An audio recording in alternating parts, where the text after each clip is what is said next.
My name is Tarek. Welcome to Storin's YouTube channel. This is my monthly Patreon for the month of May. Anyone who donates $10 or more to my Patreon, which the link is in the description box below, can ask a question and it may be asked. Currently, so far, I tend to answer most of them, but I guess it's theoretically possible that that might not happen. Who knows? We'll see how it goes. Depends if there's too many.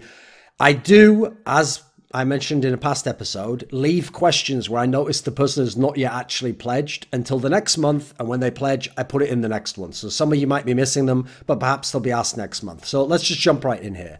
So Firestar says, what do you believe the value is in local LAN scenes, and how exactly does that relate to player development at lower levels?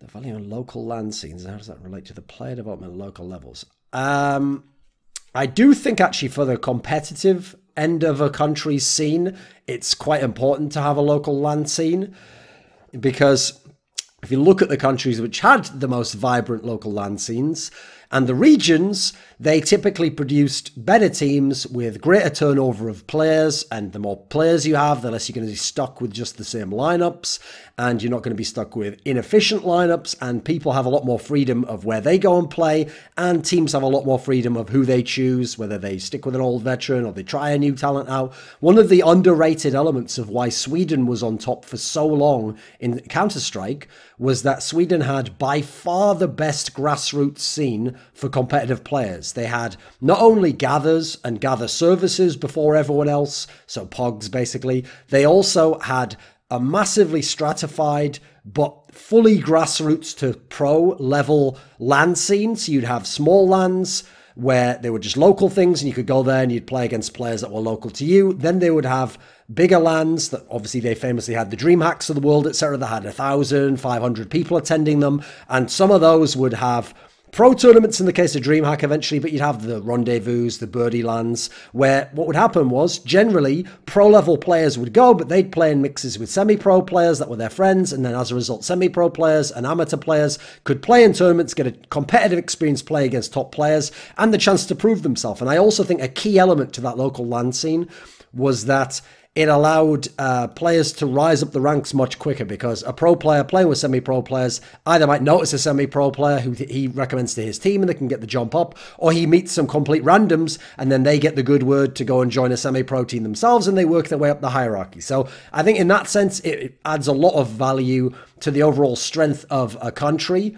And I think that if you look at the countries that don't have that or have an incredibly depleted LAN scene, that this is one of the worrying things. In fact, actually, I would go ahead and say that's one thing in Sweden that's dropped out completely. And you know what? Sweden's not as good in CSGO relative to where they were in CS 1.6. So I think there is a decent amount of value in that, because it's all helping the path to pro, as they like to say in the bullshit esports like League of Legends and Overwatch, where in reality, there's not really a proper path to pro. You just play and then hope you get into a team. But in this world, there actually was kind of like steps to a staircase to go becoming a pro.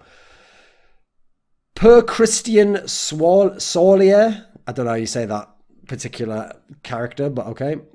Would you say that Western teams' performance in Overwatch League supports the argument that if Western teams play Korean teams more often, there will be less of a competitive gap between the regions?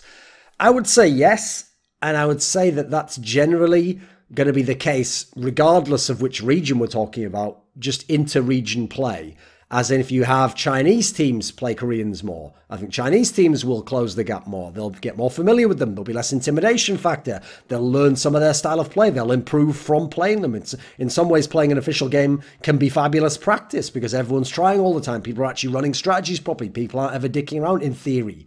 Now, what I will say is, though, that it definitely won't close it entirely. Like, for a start off, the way the Overwatch League is structured is not the same as an open circuit in Dota 2 or CSGO. I actually think an open circuit would close the gap even more, because I already saw it in League of Legends. Go and look at the tournaments where Korean teams played just a week, what we used to call a weekend LAN, a 2 or a 3 day LAN. They're the ones where they would sometimes lose, or they would get losses handed to them, or very close games, because you don't have as much time to prepare, especially not to prepare for specific opponents. It's more on the form of how you play over a couple of days.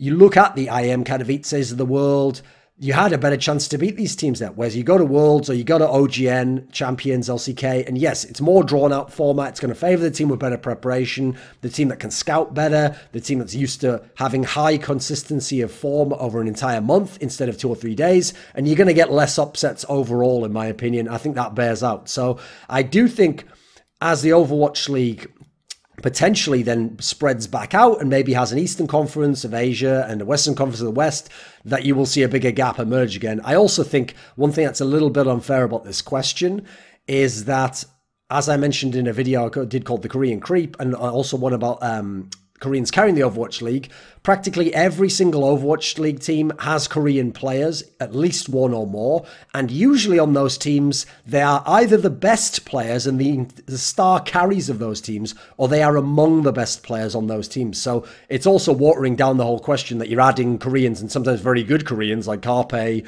Fisher, etc., to Western teams that we're calling Western teams, but actually are a mixture of Koreans and Westerners. Marcus Kyunpa says, have you ever considered expanding your content creation into live streaming? Not really. I mean, I don't really know how that would benefit me. I still don't really understand the economics of streaming entirely. It feels like you have to do a lot of hours and you have to do it at certain set times. And these are factors that would work against both my own career in terms of how I structure my work and the freedoms that I have fought very hard and long for to earn for myself, like deciding when I work, deciding when I take time off, deciding when I don't have to put a book down and go and do something right now and instead choosing to read that book for 2 hours longer. So personally, I don't really see what the benefit would be to me. I'm not entirely sure that it would make me much more money. So I don't really see what the point would be there, or what would be gained, what would be productive about it. Matthew Zerwick says, why do you write a lot less than you used to? Very simple answer to that. First of all, there's an element of laziness about it, which is that writing is a lot more strenuous. And because it's a much more effective medium and you can do a lot more with it, it demands a lot more of you, both in terms of thinking, in terms of the actual raw writing, contemplating what you've written, polishing, compared to if you do the same thing with a video. Basically, here's the thing, here's an epiphany I came to, is that when I'm getting together a skeleton of what I want to write about, and I order the points together and I put sub-points, making a video is basically just taking the same skeleton and just reading it off and going through it all. Now, when you do that in a video, because you're just putting a few thoughts and a few points and you can be a little bit freer and looser with your language. You don't have to be as specific and as polished. It's a lot easier. It's a lot less time consuming. It's not going to be as good as it might have been if you'd done a fabulous job of being very articulate in your writing. And also, when you do an article, whereas I could put 10 ideas in a video and I could make some of them longer and some of them shorter and just throw some of them away, in an article, it's actually going to be much better served if I just pick 1 or 2 pieces ideas and make that the article. And if I write a longer piece, like a 10,000 word piece, that simply cannot justify the amount of hours that you'd have to put in to write what I used to write with those epic historical pieces. Now, unlike in the past where I've focused mainly on video because I had massive sponsorships on my videos and video made a lot more money per hour, I'm gonna certainly move back into the field of writing, and I'm gonna do some of those longer pieces in part as part of my strategy to negotiate higher money for writing, but also because I actually think that that's one thing I'm a little bit disappointed about letting go, because I do think those are the best pieces I've done. I think those are the most rewarding, and I think they has actually developed my thoughts on bigger topics about esports the most because of the amount of time you put in. So what I'm going to try and do is get a better balance of smaller pieces and figure out better which things deserve to be in video, but I'm going to build up the writing and I'm going to do some of those pieces. It's just that I have to tell you outright, where my career is at right now, it is not justified in terms of the economics compared to making a video or a short opinion piece. But I'm going to do some of them anyway, because that's one of the ways I've structured my career, is so that I do some things for the money and some things, well, I mean, there always has to be an idea I'm interested in, but I figure out some of the balance so I know I'm going to make a certain amount of money, and then that allows me the freedom to either fuck around and do things on my second channel, or to do things that I want to do that are very time consuming, that don't necessarily justify themselves in the amount you'll make per hour, but will produce something great, and so in that sense verge into the field of art. So that's one of the reasons why I've also been at events a lot. It is almost impossible to write those long pieces at events. They require a good life balance, sleep, food, comfort of being at home. You just simply don't have time when you're at those events. You're getting mentally worn out. They also require a lot of mental energy to do those big pieces because you have to hold a lot of pieces in mind and then figure out how to move between them while articulating them and trying to make it entertaining at the same time. So it's one of the toughest things to do, I think, personally, but it's the most rewarding. Robert Baxter says, do you think it would be beneficial for Sweden to have more academy teams like the Danish scene, since the Danish seems to be pumping out new talent and is currently overtaking the scene in a wide fashion unparalleled to anything before? I feel the Swedish scene have become stale, recycling old talent that in some cases just need to let go entirely. Cough, cough, exist Freiburg, cough. I do think it would be good if every scene had academy teams, quite frankly, and if that was a way that they could interact with pro-level play and it was a way to support Tier 2 and Tier 3 teams without just all the big orgs only having top teams. Unfortunately, the current model for Counter-Strike in terms of the open circuit doesn't make that work very well because at the moment people have those academy teams and they want to double up and have them compete in qualifiers, and then if they make it to a LAN, send both teams. And if you do that, you are going to be hit by the current conflict of interest rules, and therefore people are moving away from the academy approach. I personally would like it if tournaments like the DreamHack Opens, because a team like FaZe Clan doesn't go to DreamHack Open anyway, have FaZe Clan have an academy team, put in players there that you're potentially going to let play with the main squad occasionally in practice, you're going to look at, you're going to talk with, you're going to develop, and then in the future, you don't have the buyouts, so you can move a player right up, or you can sell him and it'll be worth something, and you can get exposure at the Tier 2 and Tier 3 level. So I do think it would be very beneficial. I think the Danish scene to some degree has shown it with the North Academy. I don't think it entirely worked. But overall, yes, I think it's a positive, and I think there's a lot can come out from it. So Matt Shepard says, do you think Team Liquid could be a #1 team in the current climate, or is Astralis just too good? If no, what do you think needs changing to get them to that point? Right. In theory, Team Liquid has the pieces to be a #1 team. The one area I think it's questionable is Nitro's role, because he's certainly been in some very good Team Liquid teams. I even thought he did a good job as an in-game leader during that sort of 2 to 3 month span after the player break last year, where they made those finals and they were looking very, very strong, and they kept beating SK Gaming, they beat Astralis, they had some very nice results. But I don't know long term if he's going to be a fabulous in-game leader. Like, he's got a lot of talent in both those teams, and so I'm not sure yet whether that's enough to be #1, because even being a very good in-game leader might not necessarily be enough to make your team #1, but okay, with the talent they've got, it should at least be possible still. The main issue they have is I don't see them as having the really defined superstar players, and that's not just as in they have to have a set thing like you're the superstar player. No one in their team seems to have fully emerged as a superstar player. Like, who on their team is really comparable to Device, to Nico, to Simple, event by event by event by event? There isn't really anyone. Now, if you're just going to look collectively and just say they can have anyone do that, yeah, they have people who are comparable, but they're not on the level even then of whoever of the three of Twist, Salige, and NAF steps up for that event. Even then, they're not that often at the level of those superstar carries I named before, who notably at the moment make up the elite level teams. So you're behind in a few areas of your Team Liquid. Now, the big upside is that because the core of Team Liquid is so young, you are going to get those players where you only need one of them, and if it happens with two, you are laughing, to develop even more and to become stars, or to become even better players, or to become more defined in their roles, or to gain experience and therefore have a mental edge, not in terms of on the opponents, but that they didn't have before, and they mainly had more just raw skill and were still learning as top pros. So someone like Twist is very young, can still develop. Someone like NAF can still develop. Someone like Elise, I still think has another gear to go to. And when this happens, I think that that will be something that could put you in position to be #1. So that could be in 3 months. That could be in 6 months. The downside is you don't really have the superstar player. You don't have the in-game leader right now. I think Taco being on the team is a massive plus, though. I know he doesn't bring fragging. They didn't need that. But he does bring other elements. He is a facilitator, and he does bring veteran savvy. So I think actually they have the pieces to potentially be #1 without a roster move, which is very rare if you know my theory on roster moves being the only way you significantly improve. Aaron Isaac Kelly says, are you more tired of any specific esport than others? I personally am a League of Legends fan. Brackets, yes, I'm TSM scum, just not the worst variety of TSM scum, but I've been a fan of very few esports.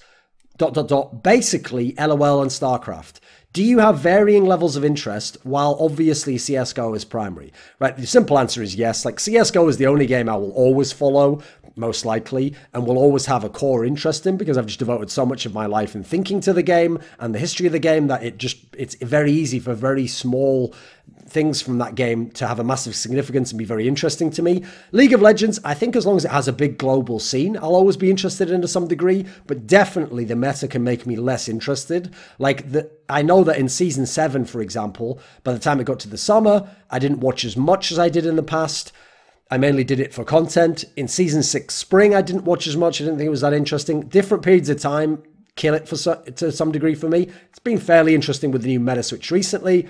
Similarly for Overwatch League, it's such a difficult game to analyze that I watched it, but I knew I couldn't watch all the games simply logistically, and I wouldn't ever be an expert in it. So I watch it selectively and mainly to set up talking points to get analysis out of other people who are far better than I and much, much more expert in that game. So yes, to some degree, interest level matters. But I also think the scene matters, and then also the opportunity to make what I consider interesting content. So it's mainly actually content driven, I'd say, overall, but the meta of a scene and competitive nature of a scene can certainly spark my interest a little bit more. Right, wait there a sec. Soul asks, in the past you mentioned that you got offered the coaching position for the Fnatic LOL team. This is a broad topic, but how would you have approached this in general? What kind of techniques would you have applied, and what kind of systems implemented? I believe I actually touched on this in the video. Maybe you didn't see this video. I did a video on this topic called like I could have coached Fnatic or something. So if you go and watch that, I think I touched on it somewhere, but I'll bring some of it up now. So first of all, there was only one condition I really seriously considered that, and that is because when they offered it to me, they didn't know yet how many players they were going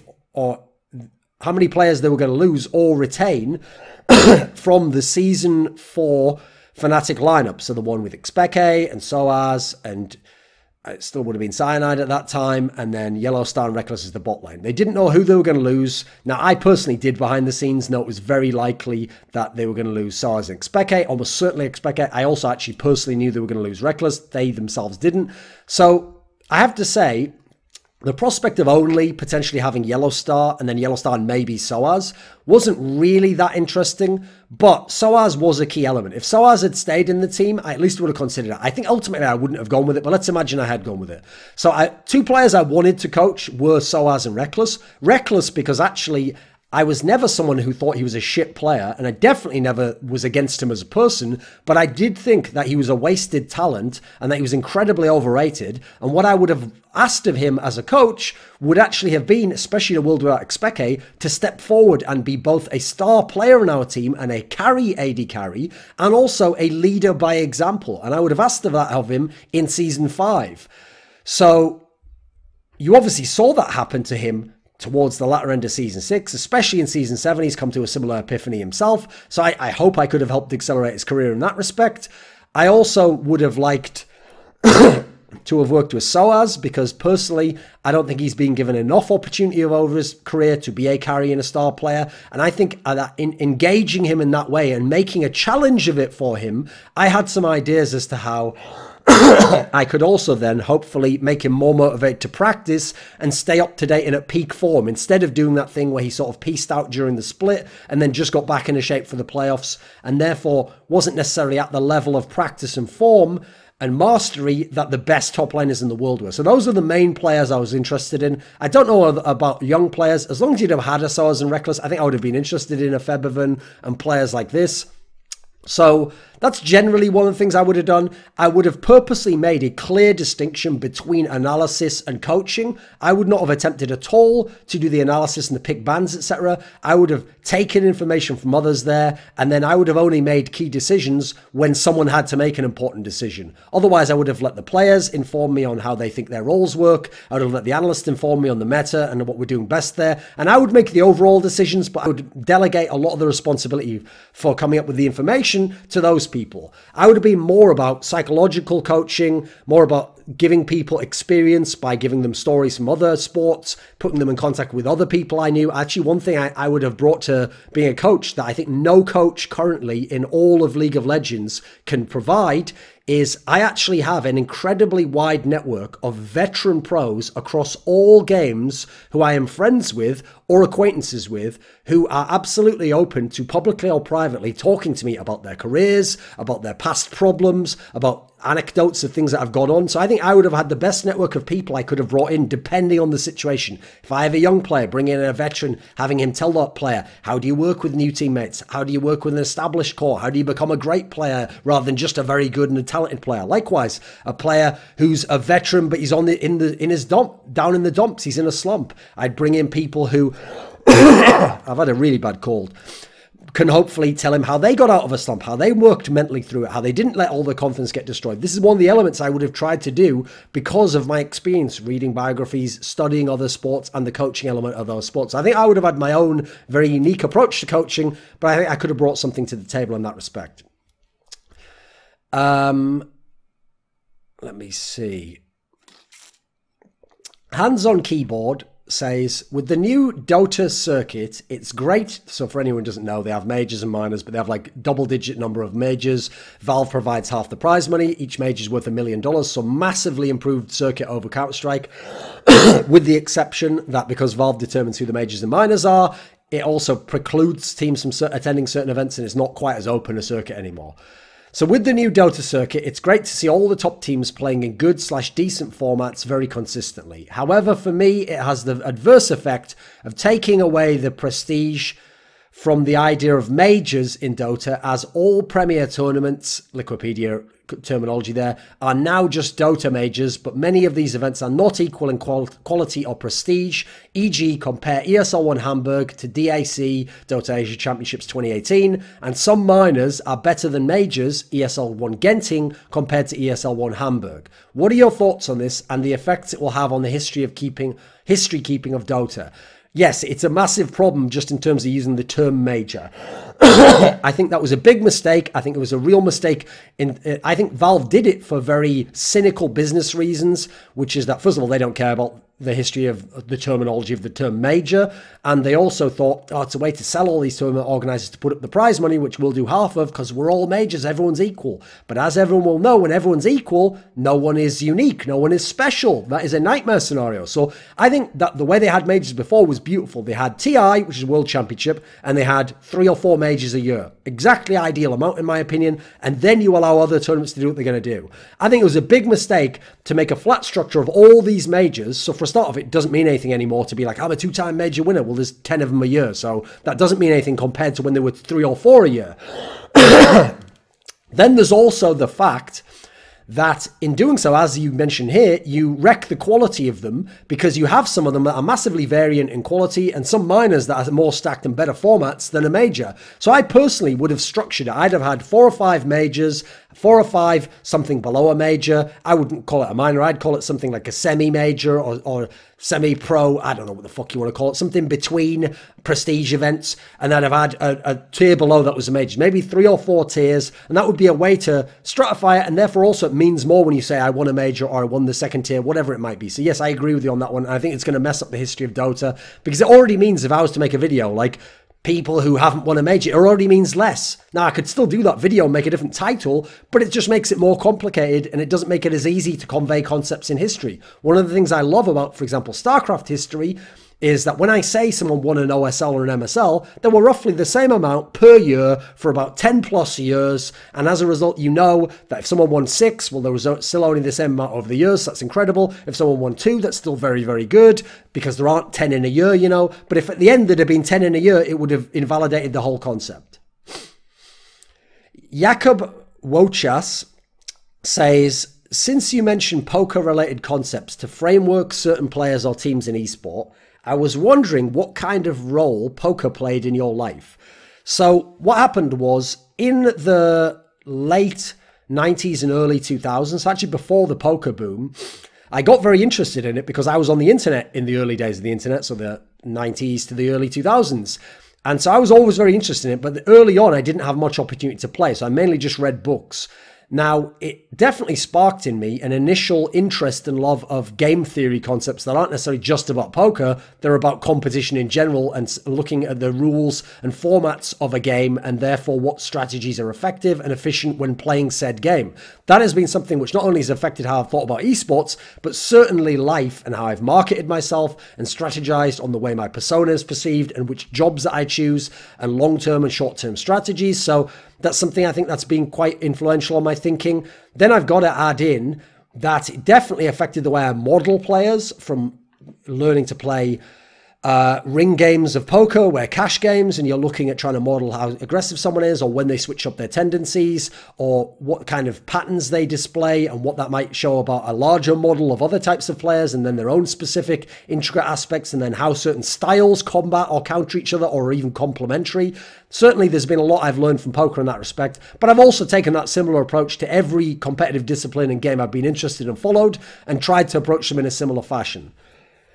So also, it could have been chess, it could have been poker, but it happened to be poker largely in that respect. And then also, I also did actually watch poker in terms of as a pastime, as a sporting pastime, for about a solid half a decade, I'd say. I loved watching all the WSOPs and WPTs. Those eventually started to get drained on me a little bit because they're not actually that great formats, especially once you get deep.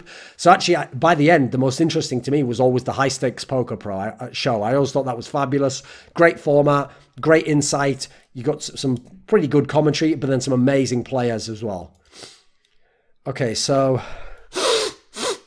Fucking hell. Beautiful sound, isn't it? Stained Class says, who do you think has the highest peak performance and skill across 1.6 and Global Offensive, even if only for a few months?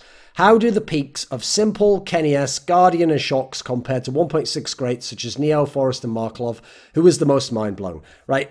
Even though it's fine to subdivide questions like that, because I'll choose the parts I answer, you did ask about 5 different questions, each of which could be a 20-minute video each or more. So I'm going to go very quickly on some parts of this because that's the way I'm going to do it. So who had the highest peak performance and skill across 1.6 and Global Offensive? So highest peak would probably be, I think probably Markelov in 2010 for Na'Vi. Just amazing in all the majors. Some of the best performances ever. Just dominated all the games. Pretty much the key player you had to neutralize or emphasize, depending on which team you were. In terms of skill, highest skill level, I think it's got to be, I think it's between like Forrest, maybe Korgu,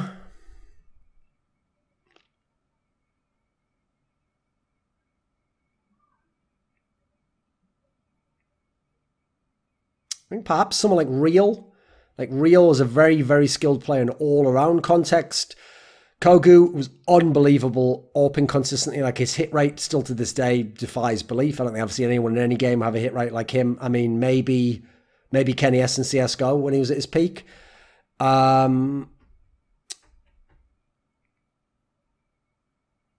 The peaks. Oh, and also it's worth notably pointing out, because I did an article about this once for Fragbite, so you can look it up at Thorin, MSL Fragbite, MSX Fragbite, Google that. MSX had like a year span where he was unbelievable, even though his team by all rights should have been like the 10th best team, but he was making them come like top 4, solid top 8s at big events. They obviously won a major with him hard carrying, so he had an incredible peak. How do the peaks of Simple, Kenny S, Guardian and Shocks compared to the 1.6 greats? They are comparable. Yeah, I think they're fairly similar. I don't think it's as good a game, but then again, it's a game that has had more resources pumped into it, so maybe it could be more competitive in some senses. I think of those players, Simple is absolutely up there with Neo from 1.6 and Markelov and Forrest. Kenny S, Guardian, Shocks, they're all up there. The difference is, I think Simple and Kenny S... let me think, actually. I think Simple's the only one who I actually think could be a contender against Neo, though, for like best player of any Counter-Strike ever. Now, in terms of the reasons why, because he's just that dominant event to event to event, which you didn't see as much in CSGO as 1.6. He's also so essential to his team. He also carries an inferior team to a world-class world championship level. He's good on every map. He's good with every gun. Similar qualities overall. Who is the most mind-blowing? I think in terms of most mind-blowing, it has to be Neo, Marklov, and Simple probably, because Simple just seems to have gotten to a level and a consistency I don't think anyone's ever seen in any game. Neo, his consistency for like half a decade and then playing with inferior players just consistently was amazing. And Marklov, because it's so rare in Counter-Strike because it's a 5v5 game and with the economic aspect and the different maps that you can actually say, oh, it's a bit like the NFL. You can't always say, well, this wide receiver is going to score 2 touchdowns. No, you don't know that. Sometimes he just has a 60-yard game, coverage is good, and he doesn't have a great game, but he might be the best wide receiver of all time. That's one of the underwhelming things about Counter-Strike, contrasted with games like Quake. Because in Quake TDM, for example, you know that the superstar player is going to go off. So I would say the fact that Marklov just did go off in every big major that Na'Vi had deep results in was so satisfying and so inexplicable. I've just never seen it happen across any version of Counter-Strike before. Pavel says, which non-esports personality, this is a very common question, by the way, for AMAs, would you most like to have an intellectual discussion with, and what topics would you discuss with them? So my old answer for this in a past one, I think it was in my video AMA, was actually the occult author Ramsey Dukes, which is a pen name for Lionel Snell. But I've actually done that interview. I managed to get that interview on my second channel. It was a really great interview. I thought it was fabulous. We got into some really interesting topics. It flowed pretty well. I thought my ideas were doing a decent enough job of bouncing off his to spark the next interesting question. And crucially, we got to a lot of questions and topics that he actually hasn't been able to discuss as much in his work or has never been asked in interviews. So I thought that was pretty cool. So I'll update that. I'll put a new one. So I think for the now, I would probably say Jordan Peterson. That would probably be the obvious one because, first of all, I love listening to his interviews, but especially his lectures and Q&As, I think are fabulous. He's also someone who seems to stop and think about what he wants to say, also to admit when he's not necessarily that much of an expert in an area, but at the same time, if you push him, will definitely give you an answer from his lens and his particular perspective. But most crucially of all, I would do what I did in the early times of every esport I enter, which is one of the ways I prepare for a big interview is I study as many other interviews as I can find by that person, and I try to find areas where people just never probed those areas and really interesting things that never got onto, or they asked a question, he gave a simple answer, and they never got him to elucidate on it with a follow-up question. So that's where I think I would make a really interesting interview. I think I could ask him about some certain things he's never addressed and shift his lens to topics he hasn't, and then also get topics he's already mined down into, and then try and either play devil's advocate or get him to mine further where other people just let him go and went to the next question. So I would personally pick, I think, Jordan Peterson. I think it would be pretty good. In terms of topics to discuss with him, let me think. What would we talk about? See, the problem is it would be some of the topics would be the ones he already talks about. So social justice warriors, political correctness, politics, philosophy, differences. I think I'd get a new take on them. I would also try and actually get some of his takes on basically kind of like occult thinking, because there's some very interesting ideas in that area he might not be aware of, especially because I would backdoor him into it by using people like the work of Young that I know he's very interested in, and I would try and pique his interest in that respect and then see what he thought about certain topics and see how it kind of worked with his models that he already has. And I would also ask more questions that were related to aspects of just everyday life. I think that he often gets those in Q&As, but I think I could come up with better ones, quite frankly, because I think I'm a better interviewer than random plebs asking Q&A questions. Ha ha ha, present company notwithstanding. So Wolfmus says, I first started watching Counter-Strike's professional scene in the mid to late 2013, so my knowledge of what came before this period is very limited. At least you say it, mate. Most people on Reddit want to just tell me what fucking Sixer was like in 1.6 when they didn't watch him in 1.6. So there's that, right? With that being said, you have often made comments about some of the top support players in the time in the game being Taco and Zipnix. With Taco's career being pretty fleshed out in my timeline, I'm curious as to what Zipnix's path was to the top. Was he always the consistent support we saw come through Copenhagen Wolves in a Dignitas TSM ? And now Astralis? Or was he at some point a star fragger of his own? Would love to hear your thoughts on where he ranks in terms of Counter-Strike's legacy as well if you have the time. Right, the basic story is this. So Zipnix was actually playing at a semi-pro to low-pro level in the end of 1.6, but he was obviously very young at that point in time. In the beginning days of CSGO, he was on Fnatic because they actually had largely Danish core. They even had, for example, Carrigan in the early days. And on that team, he was actually the best player. He was the star player because Trace didn't really properly transition very well his skill set. and he was known for having a pretty good AK, and he was, again, a star player. He wasn't in any way a support player. Then when he went to the Copenhagen Wolves team, which basically is the core of what later became Astralis, initially it had Device coming in and out of the lineup, but it was led by Fetish. In this team, so Device, Dupree, Zipnix, he started to transition to being the supportive player. That team in the early days was comparable to what Team Liquid's been like the last couple of years, except they eventually got through it and did develop the superstar player and did develop all the roles and got the right in-game leader. And so in some ways, they're a vision of what Team Liquid could become. Now, in those days, it was him actually developing into this really good support player in the Dignitas times, coming into TSM, which I think elevated the team. And actually, him being threatened with being kicked in sort of the autumn of 2015 really kicked him into a higher gear. And that's when he started becoming easily the best support player and one of the best we've ever seen, and really shoring up the lower end of the equation with good fragging, impact, winning clutches, playing his spots. That then meant when the other players developed into stars and more experienced players and got a little bit older, then you got a world #1 team and a team that could consistently for years to come contend for a top spot and at times be the best team in the world. So he was essential in that respect. In terms of way ranks in Counter-Strike's legacy, one of the best support players of all time. Certainly comparable to the Senyas and the Arls of the 1.6 world. Obviously up there with NBK and Taco. Probably the best support player ever actually in CSGO, if I'm being honest. And in terms of overall players, it's really hard to rank support players and greatest players of all time. But, I mean, off the top of my head, I figure he's got to be like, what, a top 50, top 100 player of all time in CSGO? I think that's pretty reasonable.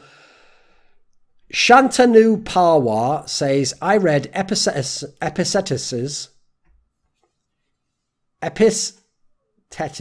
who the fuck knows how you say that? I think he's just misspelled it personally, but The Art of Living and Marcus Aurelius' Meditations. You mentioned these during your March AMA.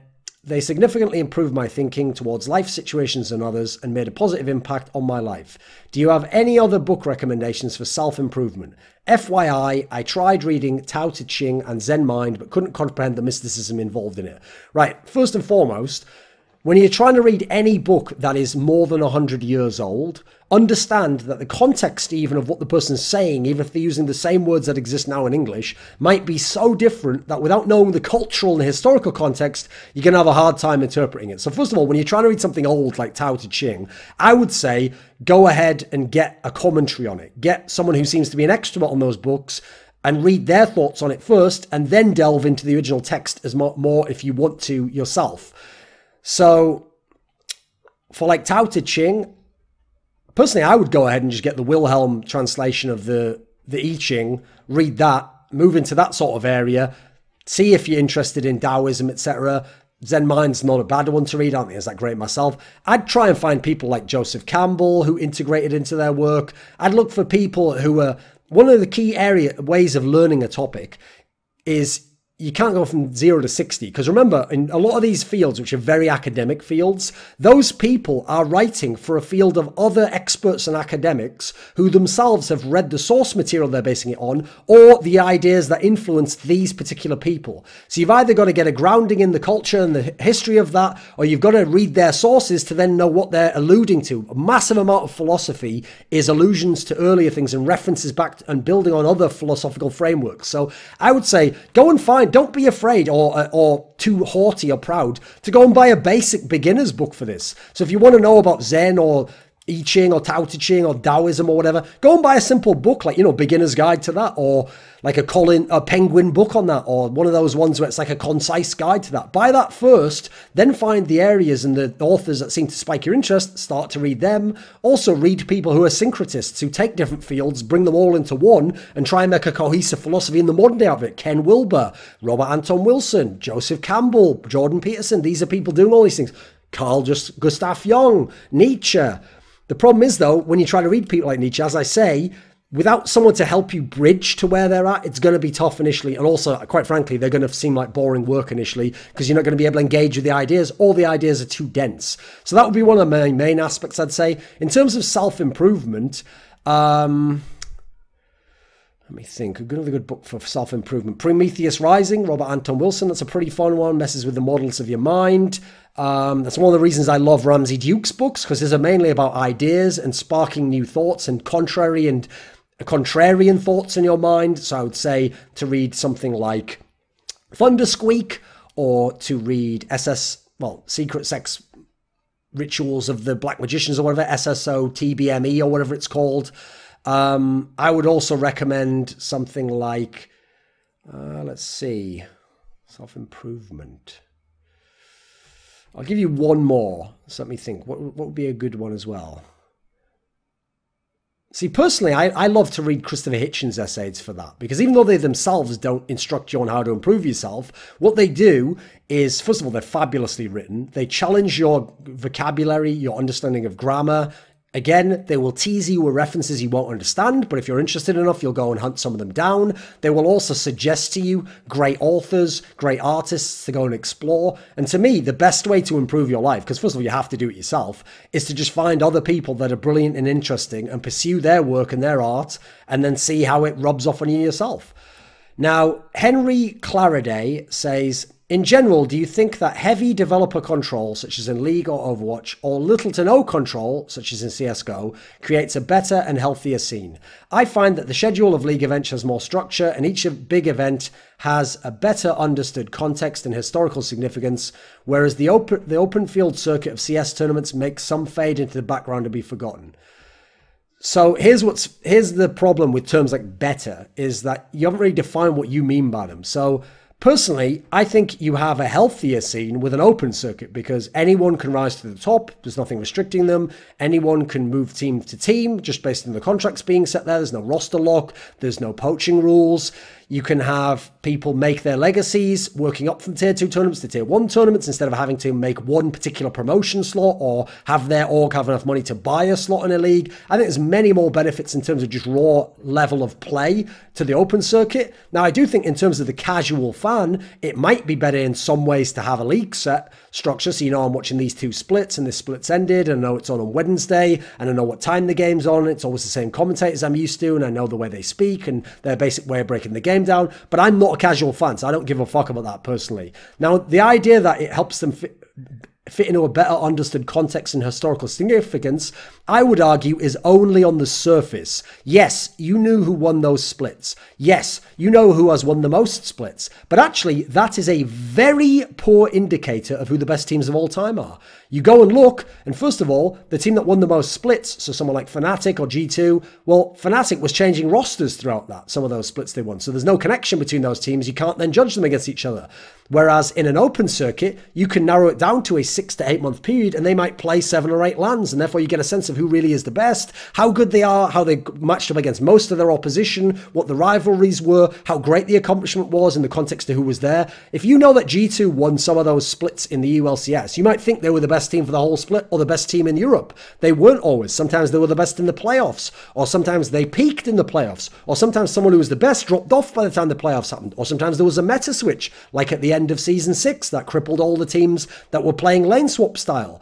So I actually think that it's more flawed once you want a deep understanding and once you want to really appreciate high-level competition to have heavy developer control. Now, that's only because heavy developer control at the moment goes to the traditional American sports model of having just a few leagues or just one league or much limited competition.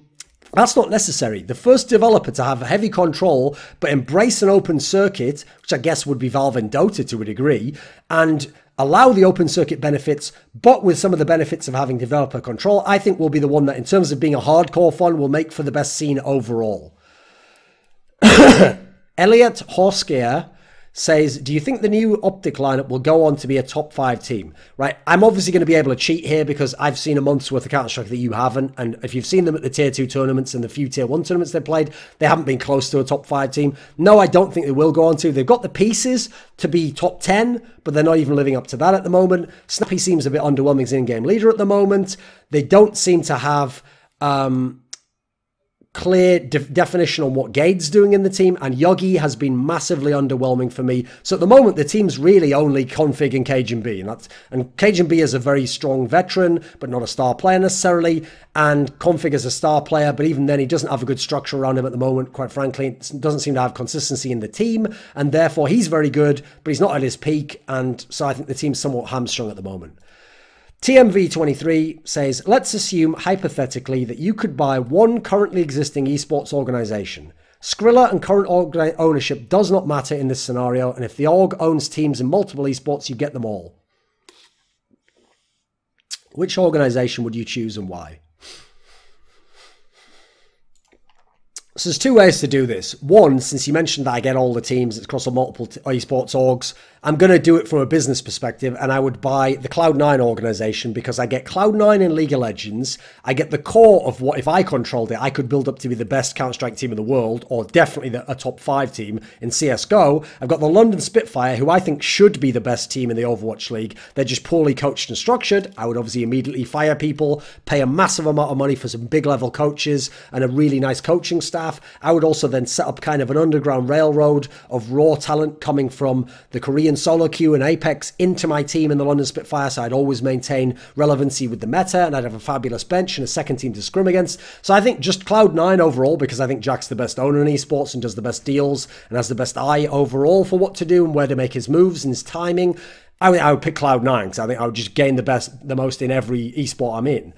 Now, in terms of what I would pick for other reasons, I would probably pick, I think, G2, because I think currently in Counter-Strike and in League of Legends, they're actually a bit underwhelming and they haven't always made the right decisions. So I think with the good ownership they've got and the good backing financially, and I could be in a scenario where I could have input into how they structure the team, who they hire as coaches, how they go in their direction of what players to get, I think I could make them the best org in esports.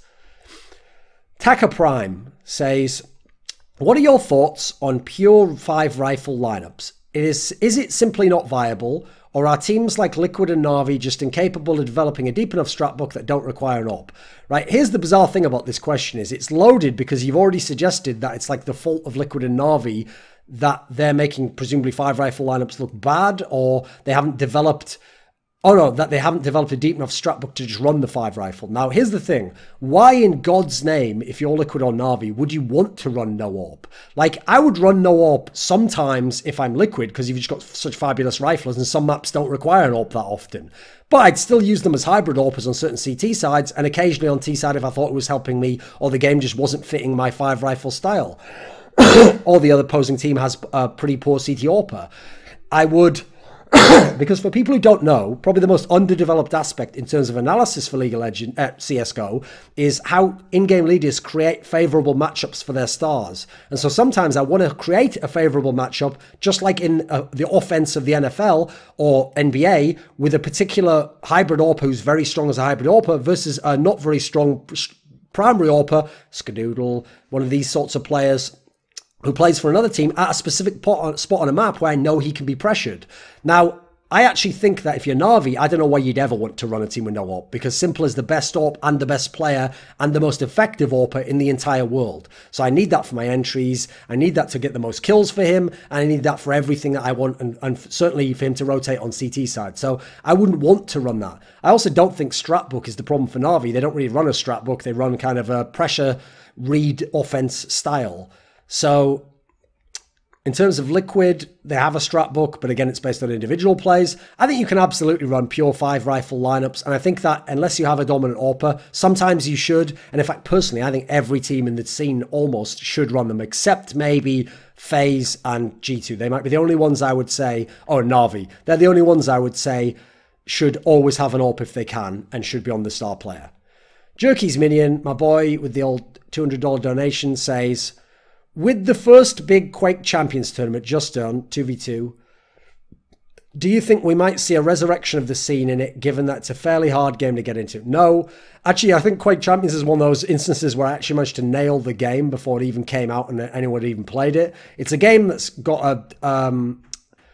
it has no target audience. It's not for casual players. They don't give a fuck about it. It's not for hardcore fans. They're tired of it and they don't think it's as good as any past version of Quake. And it quite frankly doesn't hold up in terms of quality of play to watch, in terms of strategic depth or enjoyment. So I don't think it's got any future as an esport beyond being artificially kept alive by Bethesda or whatever, putting the prize money in and people playing in it as tournaments. So I also don't think 2v2 is a very good format, quite frankly. 1v1 or 4v4 is the best. Barbara Stanwick's Legs says, in a contest to save humanity from a terrible fate or some other sufficient motivation, you must train for a year and take on one of the guests from your Grilled or Reflections series in one of the Brood War / StarCraft games or in one of the Quake games. Which player would you have the best chance at defeating under these conditions, and how would you go about preparing yourself? You must play the game the player earned the main share of his accomplishments in. You cannot choose someone with an injury or someone with make him easy prey. You have to choose, would it be best of 3, best of 5, best of 7, the location of the match, and the maps, which must be played in top-level matches. Right, okay, so he's making it so I can't sort of cheat out the answer. Right, very simply, it would definitely be StarCraft 2, because StarCraft 2 is easily the game of games like Quake, Brood War, and StarCraft that is the most possible to have a massive high variance upset. You've seen it happen dozens and dozens of times. I'd say hundreds of times by now. And also, it requires less micro than Brood War, so I'm not going to lose because the guy does a godlike micro and holds against me. So personally, I would pick StarCraft 2. I would pick a player who typically likes to do macro style. So I guess I would pick someone like... I mean, here's the thing. If you want me to beat them, I'll just pick Idra. Since I did a grilled with Idra, he always did a macro style. He would try to cut a lot of corners early as Zerg in StarCraft 2. So I would probably play as like Protoss, and I would cheese him early on. And he wouldn't know that I'm going to cheese necessarily. I would pick a best of 3. I would do 2 cheeses. And if there's a third game, I would do a timing attack at like 10 or 15 minutes.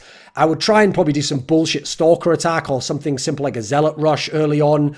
I would just scout all his best macro builds. The fact he's playing me an unknown means he'll probably play a very safe but not super greedy build. I'll make it a best of 3 so I have to win less games and he has less time to adapt to me. I would make the location of the match in North America, and it would be a stage match because I'm not a pussy. I'm not going to fold under pressure. I mean, I'm not going to go into reasons why. You can maybe ask me that in an AMA one time. I'll tell people an interesting story. But I think actually pressure would get to him in that sense. I would probably make it be in like, I think like Texas or something. So potentially like heat or air conditioning could fuck with him, whereas I don't think it'd fuck with me. And I would make the maps ones that are actually just even for Zerg and Protoss generally, or pretty good rate, and therefore it'll encourage him to go his macro style. So I think here's the thing, would I win the series? Obviously I'd still say bet on Idra, but you know what? I think I know enough about him and could scout enough about him, and he wouldn't know anything about what I'm going to do, that I reckon I could get at least a game off and I could potentially win the series. And by the way, if I do, he would get so tilted and I would talk so much buku mad shit to this motherfucker's face. Jake Rizika.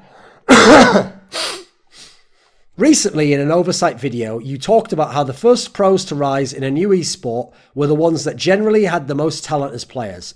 I'm going to put a pin in that. I don't know that I actually said that. I think that would have been Monte Cristo or someone who said that. So I realise it's hard to remember who said what, and you just remember ideas being brought up, but it's hard to put a question to me if it's not one that I actually brought up or agree with, because I don't necessarily agree with that entirely. It's just that when a game hasn't had a chance to develop strategically, talent's going to be more of a primary factor. But I still think you're going to get fabulous people who build the first tactics are going to have success. The Westerlunds, the Nesties of the world, people like, let me think, Nara, I love Uv. I didn't really start watching CSGO at the very start of tournaments. But from what I did watch, it seemed like the same names from past versions were still on top. NIP guys, etc. Do you think that because CS has roughly the same game for so long that we don't see pros, the pros that are really skilled, but don't have the drive in the same way we might in other games? If not, what do you think caused the difference? No, because at the moment, the practice schedule's not actually as intensive enough, like the Korean scene in some of their games, League of Legends, StarCraft, to filter out the players who have mad talent but don't put in the hours. So people like Ashox, Kenny S, people who do fuck around but are still very good, actually they can still be among the best players and certainly very relevant. Unfortunately, if you're going to say CSGO, well, a bunch of the NIP guys and basically all the top players in the early days of CSGO were from 1.6 in CS in Source. So I don't think it's as fair to contrast those as new games because they had a legacy and things that crossed over. I think they were just at the top because they're just the best players. I do think the fact it's the same game means that skill can be overcome, but I also think it means that skill is retained a lot more. You look at games like League of Legends and StarCraft 2 where they swap things up a lot more, and when those games were in their heyday, you could have a big turnover of the top players. So there's not really a solid answer to that one, but that's just the situation. A very complex question. Spoonfed89. This might be better as a written article, but do you believe the culture of a country has a greater impact on the style of its best teams, i.e. NA being more individualistic, leading to a more puggy style based on making plays? Or is it rather the great man theory of the best teams from a culture impacting the styles of the teams below and young players as a result of their success? Right, it's neither, because on the one hand, culture definitely influences how individual players think and compete, but you'll always have outliers. Then you have people who are going to be influenced by people who aren't from their culture. So that's another thing. For example, we're in a copycat culture in terms of most esports games. So whoever the best team is will influence other teams from other countries. Now, I do think that the best teams and players from countries influence players who are coming up and then model their game on them or compete against them and learn from them in that way. Yes. So I think it's a mixture of all of them, but none of them entirely one or the other. And no, I don't think any of them really takes precedence over the other, except in a very slight manner. I think it's all of them at the same time. HawpT says, do you think that eventually Stewie2K will learn to speak Portuguese well enough to come in game with SK, or is his time too limited? No chance, because I don't think he has the mentality or the drive in terms of outside of the game to want to learn it that much. I do think if he put in hardcore effort and they kept him in the team for 2 years, that in about a year to a year and a half, he could have pretty solid conversational skills. But I actually think that the thing that would hold him back from that the most is he would need to every day make himself speak in Portuguese to his teammates and ideally go to Portugal or Brazil a lot and interact with the locals. If he could do that, I think he could get there in a year and a half. I don't think he's going to make the effort to. I think they're going to keep speaking in English. And I actually think that that experiment will fail eventually. And either he'll be in an NA team playing for Immortals, or he'll just be out of MIBR because I don't think he fits the squad. I'm also very hot from this light that I used to do these filming. So luckily there's only a few questions left. Bash. Do you feel that the LOL scene would benefit more from having, say, 1 or 2 more international events? How would the LOL scene look if you were in charge of it? So I've always threatened to do a video about this, and I will, just haven't got around to it. I would make it so that you had one split of LCS, and the other split is actually a series of 4 or 5 tournaments in a row, like a little Formula 1 style tour from which would be a road show, and that you would play these 5 different tournaments, and each tournament would be distinct, but there'd be circuit points for it. And that, as a result, I'd make the scene have a balance in it. I also think that, yes, it would benefit from international tournaments, but only if you remove a split and you open up the regions and allow cross-region play and make it not like a shitty Rift rival scenario, but proper MSI style or IEM style tournaments, and give those tournaments to proper teams. Then I think you could have a fabulous scene, and I think League of Legends would become the best game in esports aside from maybe CSGO. Daniel Hambreus, Thanos comes to Earth. So he's referring to the hero from the Marvel Universe, most notably recently Avengers Infinity War. Thanos comes to Earth and is going to eliminate half the esports teams, including their players. Before doing that, he consults you on the games you have knowledge in. He wants as healthy a landscape as ecosystem in 1 year as possible. You get to pick up to 5 teams that absolutely can't be eliminated, and up to 5 teams to eliminate. Who do you pick? Right? The problem with this question is, I know you've said to make as healthy an ecosystem as possible, but I don't really know how eliminating teams is going to do that. Like, I'm not sure what you think about the owners and the way this scene is structured, but there are teams I don't consider necessarily very ethical or moral, like Na'Vi, Virtus.pro, who I think actually probably do bring something pretty good to the landscape and ecosystem in terms of putting money in or representing certain regions. So I wouldn't necessarily eliminate them. So I'll pick 5 that I'm going to keep and 5 to eliminate. So we'll do CSGO and we'll do League of Legends. So in League of Legends, I will keep SK Telecom. They've just shown a pretty good track record of picking up talent and developing talent. And also they're a legacy org. I think it's important to keep them involved. I pick Katie Rolster, similar reasons. I would pick TSM. I think the culture that Reginald's developed has been very impressive. Cloud9, again, one of the best run orgs of all time. Great in-game leader, great owner. And then I'll pick... See, I wouldn't pick Fnatic necessarily because I feel like the finances of that team are a bit dodgy. I think they get by a lot now by having legacy players and the name brand. I would pick G2, I think. I think they're just one of the best run orgs. Now, in terms of eliminating 5 teams, I'd just pick all the teams I don't give a fuck about. So like Giants, I think they're just worthless. Current Optic Gaming team, I think the guy they've picked to run that's an idiot. I think the way they've run it's just a joke. Don't care about the rest of them, actually. Let's just forget those. Let's go over to CSGO. I'll keep Virtus Pro. Nah, fuck that, actually. I'll keep Navi. I think they've just always done a good job. I'll keep...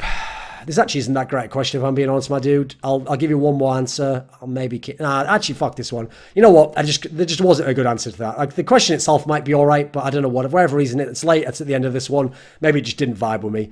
Right? Last question before I get to the ones I saved from last time is from Whoa Tough Guy. He says, late question. Do you still drink G Fuel? If so, has any of the recent news about their products influenced your stance on the company and their products? Yes, I still drink G Fuel on a near daily basis. I think it's the best energy drink. It's my favorite energy drink. I like the flavors. I would love to be sponsored by them. I'm not, but whatever. I'm not one of those people who's just not going to say what I like just because I'm not sponsored by them. Now, what he's referring to, I assume, when he says semi-recent news about their products, has it influenced my stance? No, because he's referring to when news came out, I think it was reported by Kevin Hitt, that some Californian company said that we're suing G Fuel because they had an amount of lead traces in their G Fuel that was higher than the amount you're allowed to have in California if you don't put a sticker on the packaging explicitly stating it has a higher amount than Californian law. Now, this is an entire non-story. It was a nothing burger because it wasn't that there's lead traces and it's really dangerous and it's going to kill you if you drink G Fuel. There's no evidence for that whatsoever. What it was about California law specifically, where the amount that you're allowed without having a sticker on the product, you're still allowed it, is way, way lower than the federal amount that they say is safe to have of lead traces within a product. Now, already, the fact there's lead traces in is alarmist to some people. What the fuck does lead in what I'm doing? There are traces of metals in many things you consume because of the production method of how these are done and the fact that these things exist in nature. So as a result, that's not dangerous. They weren't above federal levels in G Fuel. There's nothing dangerous about them to my knowledge, and it certainly hasn't been evidenced.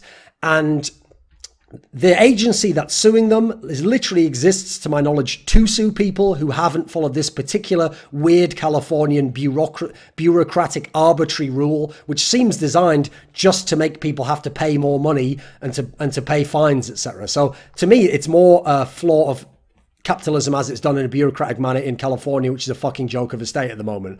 So it doesn't really have anything to do with health or my thoughts on it as a product. Still think it's a fabulous product. And go and look, there are lead traces in your water supply in places where you absolutely can drink from the water, because if you have old lead pipes from the 70s, there'll be some traces there. So that entire thing was very alarmist in terms of how people took it. And I wish, again, it's an example of not fake news, but it's fake news if it's skewed, that it shows it's dangerous and you should stay away. So again, this is where being a journalist and having journalistic technique and pedigree allowed me to look into the story and find out that there were no concerns there. Otherwise, yes, I would have stopped drinking G Fuel if it had been dangerous. I had no reason to suggest it was. Right, here are the questions that were saved over from last time. Jake Taylor says, in CSGO analysis, I often think about consistency versus reliability. What are your thoughts on the difference between the two? I genuinely don't understand what the difference between the two is. What is the difference? They sound like synonyms in a CSGO context. Is one more important than the other in your own analysis of the game? I genuinely don't know what the difference is supposed to be. I mean, if someone's reliable, that probably means they're quite consistent and that they do what they do usually and continue to, and therefore you can rely on them. So what are my thoughts generally on consistency and reliability? I think that they are to be lauded because they tend to come from hard work, diligence, someone developing their individual game so they can provide something consistently that the team can then use consistently and rely upon. The downside to consistency is that with some teams, it can be a sign of not having the drive to go for broke with a big roster move or change your style radically, which might cost you and make you worse, but also could push you to the top. And also, except in rare cases, like I'd say Mouse Sports and Team Liquid right now, it makes people criticize teams who consistently aren't winning but are very good, who actually, I would say, are overachieving or right where they should be just because they're not number one, and we tend to just only focus on number one. So... Oh, actually, apologies. There was a second part that I didn't see. He said, in my own model of analysis, consistency means producing a similar result across a variety of scenarios, a similar result, while reliability is to produce a specific outcome within a role or set parameters. Right, so he means consistency. It sounds like consistency is like a team and its placings, and reliability is like how an individual player plays. Right, so consistency across placings is just a hallmark of a good team or a team that's ranked where they should be. And so the greatest teams of all time tend to be very consistent. Then you look at reliability. I think to have an all-time great team, you need at least probably 2 players to be very reliable. Usually a star player, if possible an in-game leader or a support. Those are going to be the foundations of your team. The others can be a bit more up and down. The hybrid player can be all over the place. The second star can have games off if you've got a very good hybrid player. But you definitely need a couple of reliable players to have a chance. I don't think there's any team that's number one or has ever been number one in Counter-Strike that lacked reliable players or had very erratic consistency, although there are a couple, I guess, in history. John A. Rosetta says, assuming the Mixwell NBK experiment doesn't work out, it didn't. And Shox gets to make his team with existence. Kenny S. Smith's in a 5th, he did. Who would you choose to round out the roster, knowing they will have to keep 3/5 of the roster? So they already got body, obviously. Now, if it had been up to me, I would have chosen MBK. I would have loved that to be the move. I think Apex was also a choice, but politically, there's reasons why they wouldn't. You can go watch my videos on those topics, and I think it made sense who they picked up. Right, last question is Shantanu Pawar. He gets another one. You made a YouTube comment, the best Quake Live match in history on Rafa versus Cooler IEM4 World Championship Finals match. 2016 QuakeCon finals between Rafa and Evil is widely considered the best QL match. By who? I mean, there's not even a big community for Quake Live, so I don't know where that basis is coming from. There aren't analysts or experts. I think maybe DDK says that. I don't know. Is that what you're going off? Is it just your opinion? So I disagree with the assertion. Since you made your comment before this match took place, and assuming you did watch the latter, would you change your opinion? No.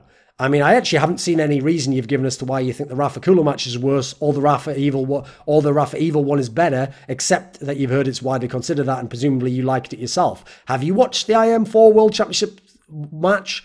I'd go and watch it. If so, why do you not think it is? We could discuss that.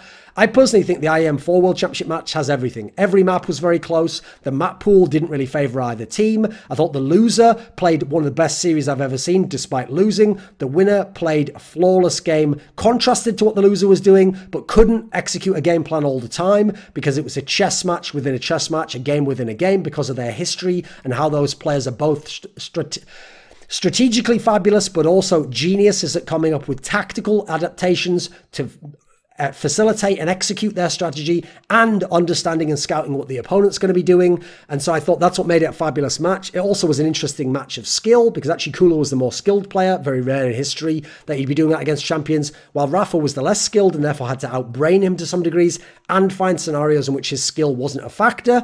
And so I just think it had everything. Rafa versus Evil was a very entertaining match. It was a very close match, but it was at the end of Quake Live. It was at a period that was far less competitive. It was at a time when players just peaked for one tournament. It was definitely a fabulous game. I don't think it had the same strategic depth. I don't think tactically it was as brilliant. I think Rafa's individual skill had improved. I think Evil's a fabulous player. I think Evil definitely had become a fearsome opponent, but I don't think actually, despite how close it was, I didn't think Evil was going to win that series. I thought Rafa comprehensively was the better player, and I thought it made more sense. So on most grounds, I don't think it was better. I don't even think on entertainment grounds it was better, actually, to be honest.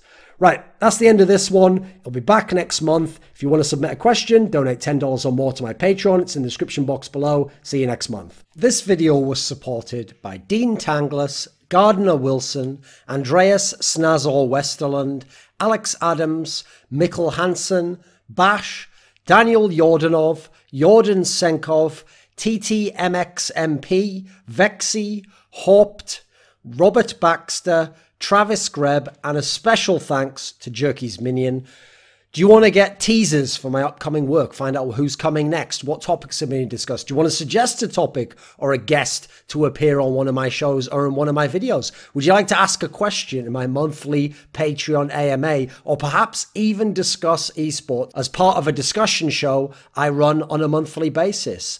Donators can also discuss the topics expounded upon in my videos with me and the other patrons on our Patreon page. All of this and more at the Patreon link below.